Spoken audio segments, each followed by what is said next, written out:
దైవ మర్మములు. సహోదరుడు భక్తి సింగ్ గారి అనుభవంలో దేవుడు ఆయనకు బయలుపరిచిన దైవ మర్మములు. మే 21. నీవు నీ దేవుడైన యెహోవా ఆజ్ఞలను అనుసరించి ఆయన మార్గములలో నడుచుకొనిన ఎడల యెహోవా నీకు ప్రమాణము చేసి ఉన్నట్లు ఆయన తనకు ప్రతిష్ఠిత జనముగా నిన్ను స్థాపించును.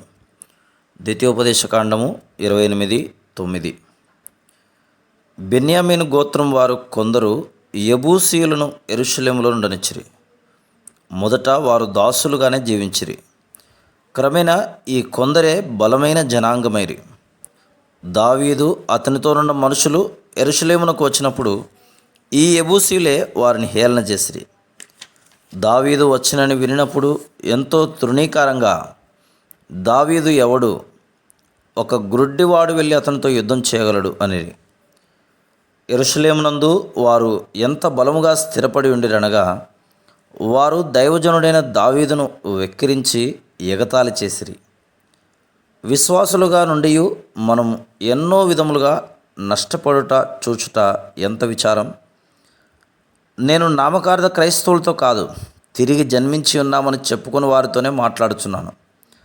నిస్సందేహంగా ఒకప్పుడు వీరు గొప్ప సంతోషం, గొప్ప ఆసక్తి, గొప్ప సమాధానము, దేవుని వాక్యం కొరకైన గొప్ప ఆకలిని కలిగి ఉండిరి. ఇప్పుడైతే అంధకారము, అపజయము, ఓర్వలేనితనము, నిష్ఫలితం ఇట్టి వాటిలో పడి ఉన్నారు.